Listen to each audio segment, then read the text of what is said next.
تكتبوا لي في تعليقاتكم انتي زعلانه، وعمالين تحاربوني. يا جماعه انا بحب بلدي، يا جماعه بحب مصر.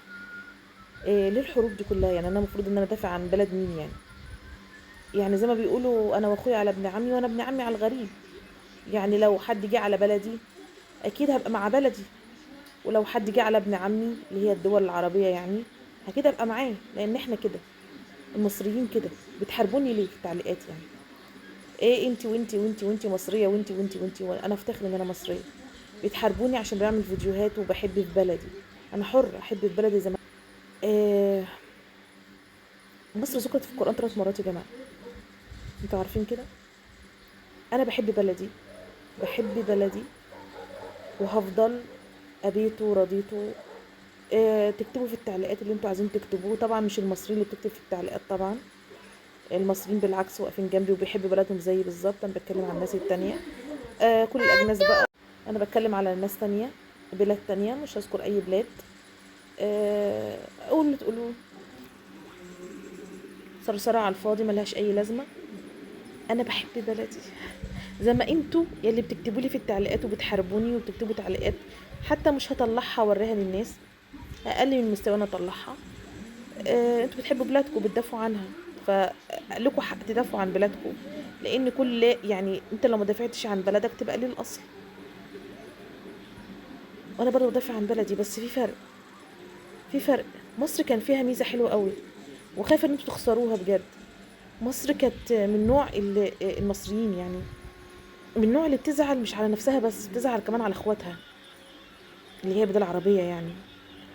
احنا لما بنعرف ان اي بلد عربيه، يعني مثلا لو انا مثلا يعني اديكم مثال، لو انا واقفه مع حد اجنبي مش عربي وغلط في اي دوله عربيه، انا هزعل، هغير على جيراني، على اخواتي اللي هم العرب. مصر فيها الحته دي، بتحب بلدها، وبتحب كل البلاد العربيه، بتغير على بلادها العربيه. بس لما الاقي اخواتي دول جايين عليا، يعني انا بمثل لكم مثال، فاقول لكم انا واخويا على ابن عمي، وانا وابن عمي على الغريب، اكيد هبقى مع بلدي. فما تحاربونيش على حب البلدي. حبوا بلدكم وسيبوني احب في بلدي يا جماعه، انتوا زعلانين ليه؟ وهدافع عنها. انا مصريه وبحب مصر. انتوا حرين، اكتبوا اللي انتوا عايزين تكتبوه. بقرا كل اللي بتكتبوه، بس هرد عليكم اقول لكم ايه. وبعدين انا ما ذكرتش اي بلد في اي فيديوهات انا اتكلمت فيها. كل الفيديوهات اللي انا عملتها كانت فيديوهات من الحقيقه، من الواقع حصلت، وانا طلعت اتكلمت عليها. ما ذكرتش اي بلد خالص، ما قلتش اي بلاد خالص، ودلوقتي ما ذكرتش برضو اي بلد خالص. ليه انتوا بتقولوا مصر بالتحديد وبتخشوا تعلقوا؟ يا جماعه هو اللي على راسه بطحه.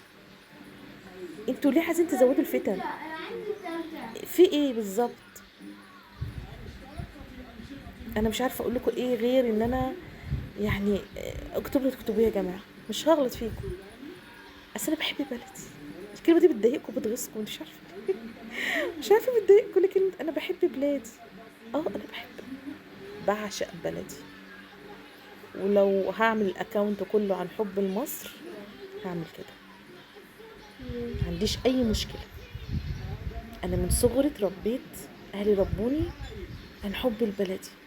ربنا خلق في قلبي حب البلدي، زي ما ربنا خلق في قلبك برضه. فاحنا الواحد مستعد يضحي بحياته عشان بلده. كلام واضح صح؟ يلا سلام.